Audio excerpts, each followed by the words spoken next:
Hello, Central New York, and hello, hockey fans all across the internet, and welcome to the Central New York Hockey Report podcast. I'm your host, Scott Kinville, and we have got a great show lined up today because we've got a lot of events coming to the city of Utica, none bigger than the Utica Thanksgiving Showcase coming up this weekend. Before we bring our guest in, of course, I want to bring my panel in. To my right, sitting there pressing buttons as usual, it's Dave the Save Warner. How you doing? Good. I'm good. How are you? I'm doing well on the buttons. Yes, you are. Right. Just make sure you're ready for Thanksgiving tomorrow. Yeah. Button it up. All right. Got it. And coming to us from his dorm room at Utica University, Mr. Jordan Brockway. Jordan, what's happening? Nothing much. Just prepping for whatever's to happen tomorrow. Right? Well, we never know, do we? Yep. It's about the little things. All right. And our guest, he is the head coach of the third-ranked Utica Pioneers men's hockey team. Coming to us from, looks like his office, Coach Gary Heenan. Coach, how are you? Hey, guys. Good afternoon. Looks like you just got off the ice. Yeah, just finished practice. You mentioned we're the third-ranked. We looked like we were about the 38th ranked team today. So we'll see how the weekend goes. But, yeah, try to humble the guys after that one. That was we've been really good, a lot of energy. It was my impression the boys probably went out last night the way they practiced. But sometimes they need that as well. So we'll see. Yeah, now don't they know that it's usually Wednesday night, the night before Thanksgiving, that you go out? Yeah, we actually just talked as a staff, and that's far too close to the Friday. So if they went out, we'll be all right with it. Yeah, get it out of their system, right? Exactly. So, we mentioned you guys are number 3 in the country now. You've already got a big win over Adrian. So far, so good for this season. You're 6-0-2, 5-0-1 the UCHC. What are your impressions? Well, I think if you talk just record, we're over the moon with the record. I think going in, I wouldn't be surprised if we were 2-6. Just with how young we are. I mean, it's just the youngest team we've ever had. And I'm really pleased with how quickly we buttoned up our defensive details. Power play came alive last week. It's been okay. The PK's been good. Goaltending's certainly been a boost. But I think we've been playing a pretty mature brand, which is a little surprising on how quickly we got. Home cooking, no question, to play the first 5 games at home helps. That's always been a big help for us. So a little fortunate there. It could come crashing this weekend. We've got some whales coming in here. I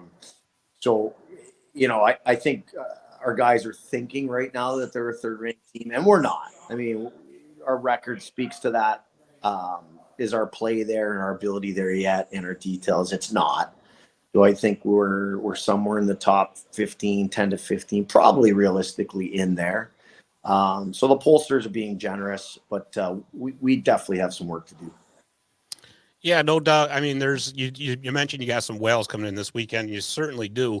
And I'm going to get to that in just a second. But I wanted to ask you, because you touched on how young the team is. You got 15 first-year players, 2 transfers. Is there a different mindset going into the season as far as from a coaching perspective when you have such a young team as opposed to a veteran-heavy team? Yeah, it's the mindset's completely different. A ton more planning with my staff even before the guys arrive, and then that plan can be blown up pretty quickly based on your performance day to day and week to week. But we do strive to watch every shift with freshmen before Christmas, so a lot more teaching involved, a lot more whiteboard, a lot more video in the locker room, in our video classroom. There's just a lot more at the rink. Fortunately for us, we actually love the personality of this team. The guys are just a joy to be around. They're bringing energy to the rink. And to their credit, they have been sponges. It's been very competitive. We've been playing everybody that we brought here. And our mentality going into the year was not to ride anybody off early. Sort of give guys a fair chance to try and develop to a point where you can make a fair evaluation on, okay, he really is a fifth line guy. He's played himself out. So by rule, we've been playing. The fifth line's been coming in on Saturday after being out Friday and becoming our fourth. And we've been using our 7th, 8th D coming in. And, it's we've been calling it a blender. We've got a lot of guys in the blender. And until they really solidify where they play games and say, he can't take me out. I was too good. And that's what we tell the guys. That's what you need to have me do to maintain your spot in lineups. But it's been great. The attitude's been super. And like I said, we're pleasantly surprised. We certainly know we have a ways to go. But the planning and how the mentality completely different than the last 2 years. And to be honest, refreshing. You know, we were as old as dirt the last 2 years. Sometimes kicking those guys to get them to perform because they know a team's crap and they know a building's crap. And to go into a building and they know they can just show up and get the points, that sucks. That's not fun. You know, so when you're benching a super senior, that's an All-American because he didn't, you know, he just wanted to lace up his skates and thought he'd be fine. That just gets old quick. And we did a lot of that the last couple of years. So it's been great that these guys come in. They really don't know what to expect, and they've played an honest game thus far. Yeah, absolutely. And I'll tell you the one thing that I've really noticed this year too, this team is big. This is a very big team. Was that by design? Yeah, I mean, we definitely graduated our fair share of bigger guys. And, you know, when you got your Zapatas, your Hermans, your Busters, I mean, those are massive individuals at any level. So we definitely wanted to. I think the Division III game is a lot more about, you know, blood, sweat, tears. It's a grind. It's there's a little, obviously, less skill. So you face teams that just go, you know, balls to the walls and just grind you. So the size matters, I believe, more at our level than actually it would at a higher level where skill can take over. So we pride ourselves on being a low possession team and grinding walls, and that size is starting to pay off. You know, you can be as strong and as big as you want, but experience does go a long way. You know, something we refer to as just hockey strength. So you can have a guy that bench presses 265 pounds, and why is this guy that bench presses 185 out-muscling me along the walls? And that's just experience and leverage points and grit. And I think, you know, those things have to be learned. And we haven't been a great forechecking team so far, but it's coming. And, you know, the fact that we've been on the right side of wins with those things still in process, there's a high ceiling here that's very exciting. Yeah, absolutely. And, you know, you mentioned the D3 game. In my opinion, it seems like every year, I mean, D3 is already an excellent brand of hockey, but every year it seems to be getting better and better. Would you agree with that assessment? Well, I think the parity is just, you know, you used to be able to just outwork guys recruiting and you know, now everybody has these video software systems where you can just watch guys 24/7 and pinpoint the recruits you want. And then, of course, the arms race that's going into locker rooms. Like if you went down to Skidmore right now, you looked at their locker room, it's a better locker room than Toronto Maple Leafs. And, you know, as much as their actual rink isn't very nice, they're putting the amenities around the rink. And so they got a spectacular oval NHL locker room. That's just, it's unreal. And it's paying dividends. Like, so we're calling that the arms race, you know, and we're in the middle of a locker room renovation as well, because you have to do those things. So more and more teams are doing those. My ex-assistant at Trine, Alex Todd, his locker room facility is unbelievable. You know, he's averaging 700-800 fans a game in a I don't know, 1,200-1,400 seat arena. So he's got it cooking over there.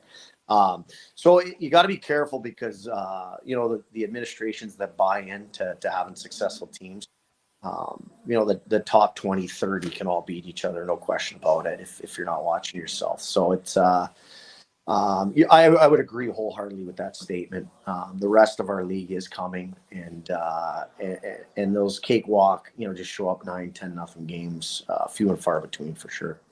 Yeah, absolutely. And before we get into the showcase, Jordy, you got anything you want to ask? So, Coach, there's some guys that have been performing, some young, some newcomers.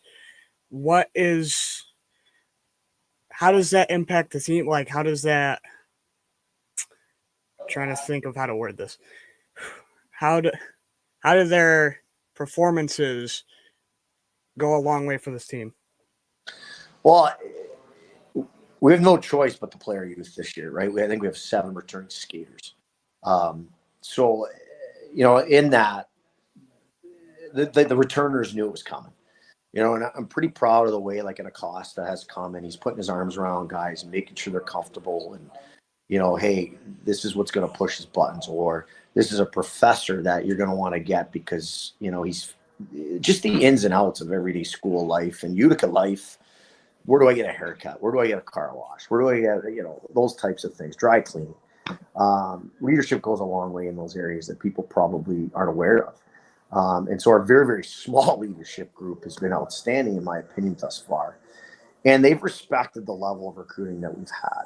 So they know that my loyalty only goes so far. The exhibition game was great because you get to dress an extra line. So everybody got to play, and they started their career playing, not getting scratched. Next week, we'll play Stonehill, and that will be another exhibition game where everybody gets to play again. So we've been able to do that. That keeps everybody involved. We haven't parked anybody on the shelf. We have had some hard scratches. We've had a couple juniors and sophomores that have been scratched, and we've been playing our youth. But I think if you take a fair assessment of the roster itself, we had some of our veteran returners were in those 4th, 5th line spots last year. And if they were assumed that they're automatically a 1st, 2nd line guy, that's a pretty bad assumption. So we were able to recruit to a level to get top 6 guys, to get top 4D. And we feel really good about that level of size and skill and playing ability. And again, if we can get those guys experience, button up their details at the college level, it could be a really exciting year. But hats off to how the veterans have handled it, and hats off to how our young guys have come in just full of piss and vinegar and hungry to have one of these marquee lineup spots. It's been very competitive in practice but overall, if a guy's been out, he's been cheerleading the right way so far. Yeah, and I think a lack of the kid gloves is what's led to a lot of the Pioneer success so far too. So we got the showcase coming up Friday and Saturday. Let's see, the St. John's Johnnies are coming to town along with number 8 Oswego and Elmira, who is basically on fire right now. Thoughts on the St. John's Johnnies, because not a lot of people here in Central New York know about them and the tournament in general. Yeah, Twin Cities team. They've been out here before, upset Oswego a couple years ago in the same tournament. A really good friend of mine, Dougie Schuler, came out of Bowling Green with Dennis Williams, a former assistant of mine. We're best friends, roommates on that team. Played the American Hockey League as a player. But anyway, great guy, great coach. He's jumped at the opportunity to come out. I hate this scenario because they're a 2-5 team coming in here, and they are not a 2-5 team. So it's convincing your team that this is a group that just hasn't been able to score goals. They played St. Scholastica. I think it was a 3-0, 4-2 losses last week. St. Scholastica is one of your top 7 teams. They're 7-0, I believe, this year. And we watched those games, and St. John's deserved to win at least one of them. They just couldn't find the back of the net. So a team that works extremely hard, has good size. They're pretty much Minnesota through and through, Twin Cities team. So a lot of Minnesota pride coming out east, where they just think the Western brand is better than the Eastern brand. And that's a good thought process for rivalries and things. But, warning our guys in our practice today when we sucked, like, guys, if you think this game's going to be easy because you're looking at record and you're looking at our record, we're about to be humbled greatly at home. So this should be an outstanding hockey game. Hopefully their scoring woes continue and the trend line for us in hockey games continues. Yeah, you bring up the Western game because our friend Chris Sugar, a good friend of our D3 Hockey News, keeps telling me, he's like, man, he goes, you got to pay attention to that Western hockey. He goes, I'm telling you, it is just a completely different brand, and it's a great brand of hockey. And you mentioned that, there is potential for this St. John's game to be overlooked because the next night, it's either going to be number 8 Oswego or Elmira, who I just mentioned was on fire. They just beat number 5 Geneseo. So thoughts on those two teams? Yeah, I think it's it's an unbelievable tournament, just the field in general. And Elmira's got a 49% number 1 in the country power play, and they should. I think they're probably, I don't know this for a fact, but if I was to guess, they're the oldest team in the country. And perhaps in the top 5 for age is Oswego. So these are 2 grizzly old veteran teams with high expectations. They're both going to graduate a boatload. And they're going to get after it. I mean, that's going to be one heck of a hockey game that I'm really looking forward to watching. But crazy talent on the offensive side for both teams. I think both are trying to find their way a little bit in net still. but depth throughout the lineup, high in talent. Be interesting regardless who we play. That'll just be a monster game for March pointing. I have no doubt in my mind that St. John's will finish above that 500 threshold. So it'll be a quality win if we get it. And certainly the next, just a ton of points and out of conference points available with whomever we end up playing in whichever game. So this is two really, really well coached teams on that other side that are just going to attack each other on Friday afternoon here. It should be a joy to watch, and it's a coin flip in my opinion. I think it can go either way. An edge certainly goes to a power play. So Oswego's got to stay disciplined, or it could be a long night for them. Yeah, absolutely. And after the showcase, the schedule really doesn't get any easier. I mean, you got Division I Stonehill coming to town December 1st for the teddy bear toss game, and then you go to Oswego on the 9th. So I mean, you could potentially face Oswego twice in the span of like 2 weeks. Yeah, I think if you could pick, I'd much rather play in Elmira just to see what they have and have that experience, knowing we're going to play Oswego, but we don't get that pick, so that's fine. But to your point, yeah, these are going to be 4 monster games where we'll have another measuring stick of where we are in our process this year. Who's kidding who? Adrian, both games could have went either way. Stevenson, both games could have went either way. And then we've responded in our league to playing 2-4 good games where we deserve to win all 4. But we're back in that really upper echelon field now where, I think all these games can go either way, no matter what side of the bracket you're looking at. And so it's going to be, who's bringing it that day and who's going to take advantage of a mistake the other team makes and put it in the back of the net. Yeah, no doubt about it. No doubt. So I don't know if you pay much attention to any of this stuff, but for the teddy bear toss, what's the strangest stuffed animal or thing you've ever seen tossed out on the ice? Yeah, it's funny you asked that. We just did a little commercial for it, and I was asked the exact kind of similar thing. And, I think it's hilarious because we got about a dozen fans that now, and I'm pretty sure they know each other, but they're not good friends. They just know of each other. And they try and outdo each other on how big a stuffed animal they can bring. So, like the yellow banana, just sticks in my mouth. And this thing has long, right? And it's how it even got over the glass. I don't know. Yeah. But, we've had a giraffe that was like 6 feet tall, and a horse. And, of course, stuffed moose now. These big stuffed moose are popular.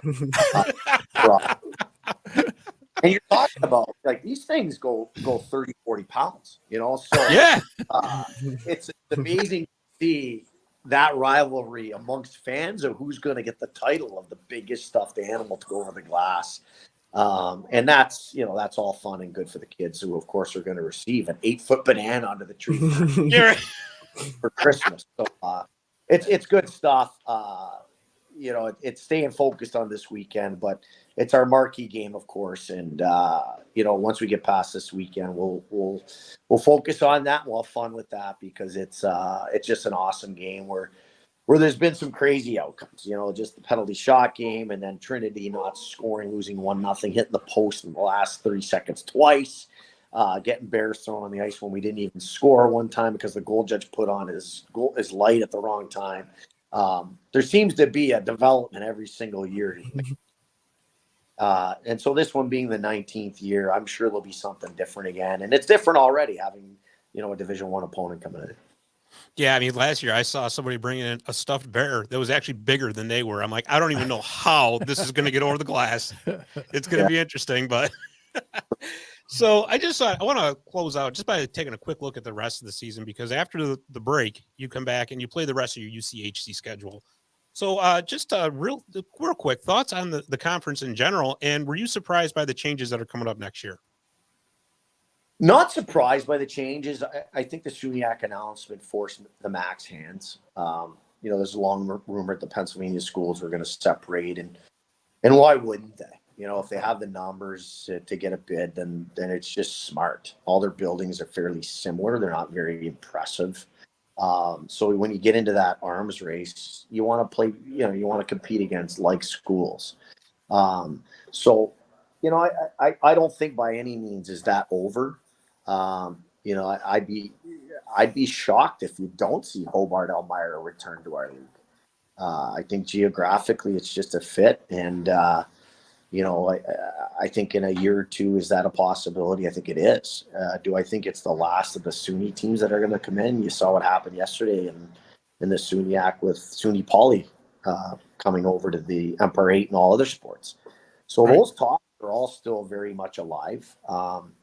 And then the big elephant in the room, the rumor of us, of course, and elevating. So who knows where that goes? But in terms of the UCHC, after the break, teams are getting better. There's no question. And if you look right behind us by 1 point, it's the second-year program, Alvernia, and they're very well coached. They worked their tails off. We were down 1-0 in the third period down there last year, and we were carrying the play, but they worked their tail off. Because they're well coached, they're not making these huge errors, giving up full ice 2-on-1s or breakaways, and it's a grind. So to their credit, they lost to Platts. Was it Platts? Oswego 7-6. They're right there. So we got to be careful with them. We were definitely afraid of Stevenson in terms of, I really thought that they were going to get us this year. Just with how young we are and what they returned. A real special player, the All-American forward there who did score against us. But they're a quality team. There's no question about it. I'm shocked to see Nazareth at 1-5-2. I thought they would be one of the big guns, and something's going on there. And, of course, George will figure them out, and they'll be right there. So I think there's a lot up for grabs. I think if Chatham didn't have the coaching change, they'd be real dangerous. And that's not a slant on their new coach at all. I think he's going to do a great job. It's just a change. And so they got to adapt to the coach. But they were trending in a great direction. They really were. So the league's coming as it currently is. Am I excited to play Geneseo 4 times next year? I don't know. I'm not sure. Right? Our fans are going to grow to love that rivalry. We haven't played them enough. We haven't. I would call Schultz out on that. He's ducked us a bit. But and they've been great games. I think they've beaten us the last 2 times, but they've been by a goal. And I think our fan will love that brand of hockey. It really will. Brockport, I worked there and got a lot of respect for Coach Dickinson, who gave me my first job in college hockey. So the conference is going to tighten up. It's going to be ferocious, playing every team four times. And if the fans certainly should know, we've got Adrian again for 2. We've got Oswego already, and our tournament field looks electric. So the 5 non-conference games we'll have will be just blockbusters as they have been. So it's going to be a great schedule. And we'll see where the league falls, a year later, because I don't think it's done changing with membership at all. Yeah, great things for Utica hockey and D3 in general. Jordy, you got anything else before we let Coach go? Nope, nothing else. All right. Well, Coach, thank you so much for taking the time to join us. We really appreciate it. Best of luck with the showcase this weekend and for the rest of the season, of course. And have a great Thanksgiving. Yeah, you guys too. I enjoyed talking to you guys. We'll see you on Friday night. Cheers. Absolutely. We'll see you there. Thanks, Coach. All right. That was Coach Gary Heenan of the Utica Pioneers men's hockey team. Always an entertaining interview. I love interviewing him. It's so much fun. Yep. Always. But I love interviewing. He's just so honest, right? He doesn't pull any punches. He doesn't sugarcoat anything. It is what it is, and here it is. And it's just refreshing to see somebody just be that upfront and honest about everything, good or bad. Yeah, and it's nice to get that from a coach, because a lot of times you'll get a little bit of a change in a coach if they're in front of a mic or something, and he's never like that. He tells you how it is. Yeah, he does. Yeah, exactly. There's no hiding with him. Let's put it that way. Yeah. And before we go to break too, I just want to mention that the Utica Pioneers women, the 10th ranked women, won last night at the Nexus Center. They did beat Worcester State 4-1. It was a pretty good game, actually. 1-1 in the first period, and then the Pioneers just poured it on. I think they outshot the Lancers. What was it, 52-22 by the time it was all said and done. But yeah, Angela Hawthorne made some huge saves in the second period, especially. Erica Schaefer had 2 points. So, good things happening there. I don't think they returned to action until December 1st now. I think they're off. So, but anyways, all right, let's do this. We're going to take a break. And when we come back, we got a big home and home series for the local AHL teams to talk about. So we'll be right back. Visit My Little Falls and stay connected with the latest news, information, and events in the city and the area. Our mission is to generate interest in the community and connect residents in a more meaningful way by facilitating deeper conversations about how these stories will shape the future of the Mohawk Valley.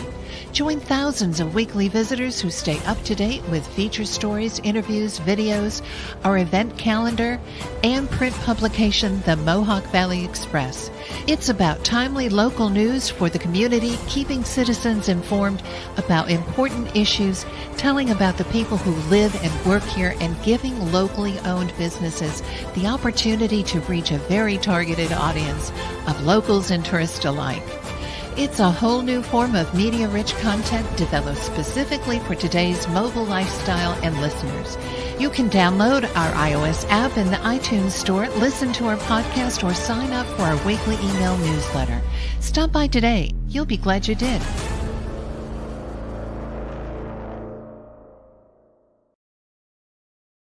Okay, and we are back for segment 2. So, Jordy, normally this would be the part where we talk about everything else that's going on in the college world, but we're in kind of a time pinch today, and we really want to get to this Comets Crunch series. So, if you would, go to CNYHockeyReport.com. We have all the schedules. We've got articles about everything else that's going on in the Central New York college hockey world. Please check it out because you won't be sorry that you did. All right, now that my pitch is over with, let's talk about this big home and home series coming up between the Comets and the Crunch.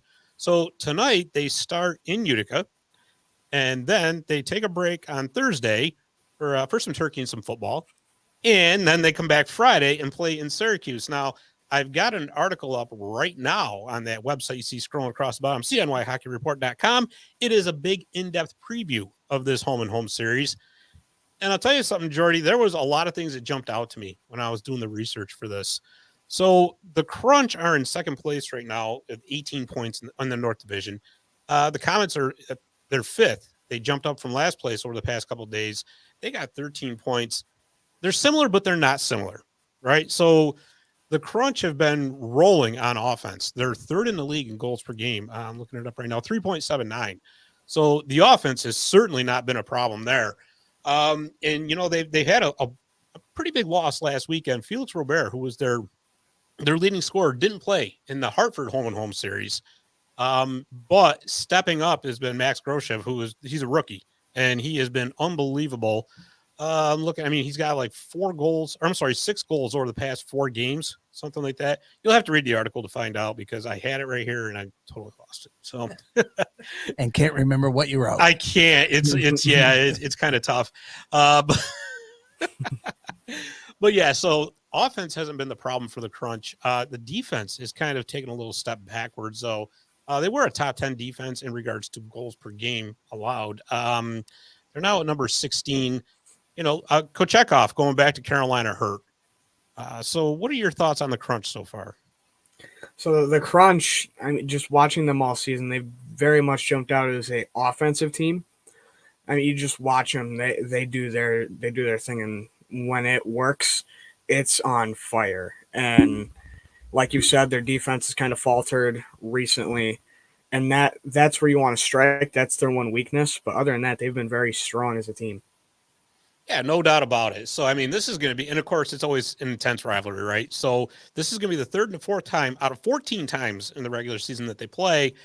They've each won on each other's ice so far. They played twice. So, looking at the Comets, so I just mentioned they're in 5th place now. The Comets are kind of a hard team to figure out. They're either it's almost like they're either really good or you're wondering what happened here. They were pretty darn good Saturday night. They beat Laval 6-3. Xavier Perrant has been really a godsend for this team so far, continuing his breakout season. He leads the team in points with 12. Kyle Criscolo has caught fire as of late. He has been absolutely on a mission. I was just looking it up. He's got at least 1 point in 4 straight games, 3 goals and 5 assists over that time. So he's definitely scoring in bunches currently. I think the biggest problem the Comets have right now it's a big what do they call it? Dichotomy, I think it is. It's a problem and it isn't a problem, is the special teams. Right? So the penalty kill has been really good. They're 5th in the league, 87.5%. If you read the article, you'll see that if you break that down a little bit more, it's a little bit more than meets the eye because they're really good in one place and they're really bad in another place. But the thing with the power play, what is going on with this power play jury?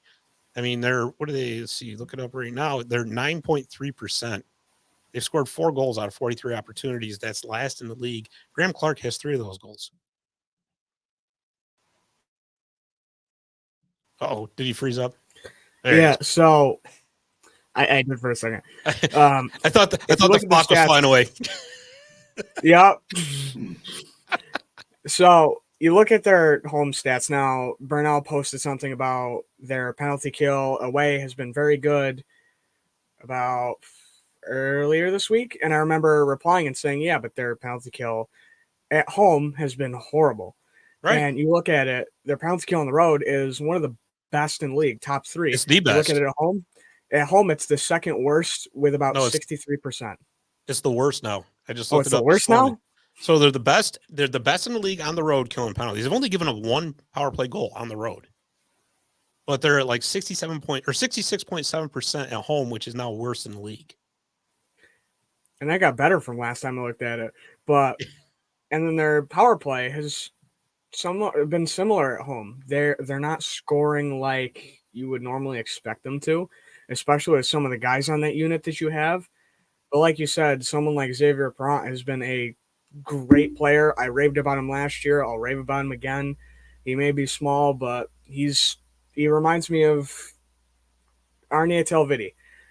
He's very gritty, and he'll get you whatever you need, whatever you ask of him. You just say do it, and he'll do it. Yeah, no doubt. And you mentioned grittiness. I mean, of course, I'm not talking about the Philadelphia Flyers mascot. No, I'm talking about the actual grit. And you're right. He does. He brings that spark plug energy. Having Sammy LaBerge back from injury is going to help with that too, because LaBerge was out.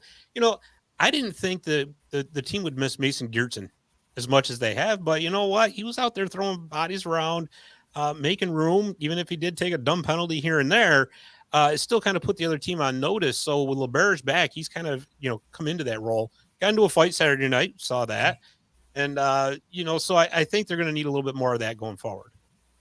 Yeah, and I remember saying before the season, losing Mason was probably going to be very bad if you don't replace him.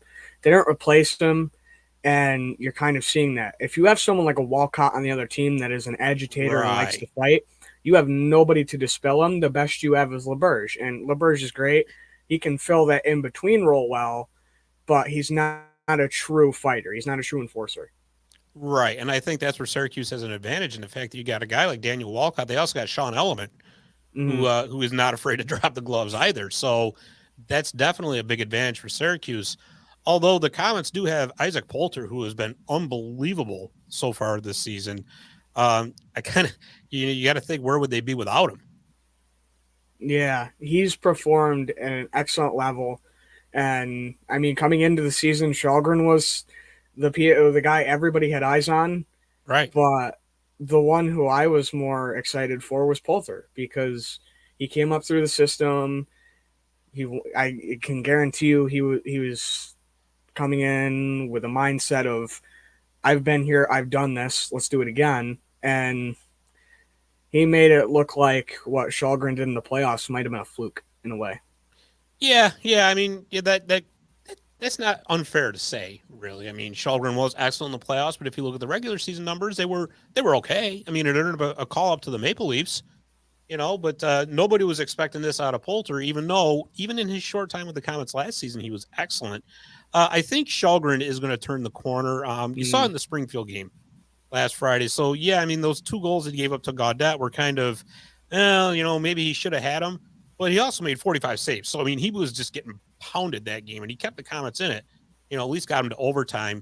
And don't forget, for the Comets, Nico Dawes should be back in a few weeks too. So that's going to be very, very interesting to see what happens. Now, of course, let's not forget that just temporarily, I believe, the New Jersey Devils goaltender injury carousel has stopped.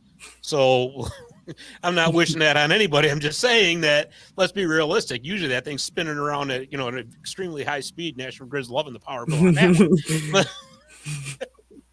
Now that you said that, somebody's going to get hurt. Yeah, I know. And I'm going to get the blame for it. You watch. You watch. We're going to get hate mail next week. We'll get our first hate mail. It'll be nice. So. But no, any other thoughts on this upcoming home and home? Not much, other than you're right. Shalgren, I mean, you can see him slowly getting better and his game evolving. Most of it is just getting used to the guys he's got in front of him and the new atmosphere, which no atmosphere is the same. Yeah, no doubt. And we'll see if the Crunch get Felix back too, because I mean, like I said, he's actually tied for the lead with Groshev for points on that team. And hats off to Syracuse too, doing what they've been doing on offense, given that it doesn't look like Alex Bure-Boulet is coming back. Yeah, he's with how he's playing, he's definitely staying up. Yeah, so I mean, good on them.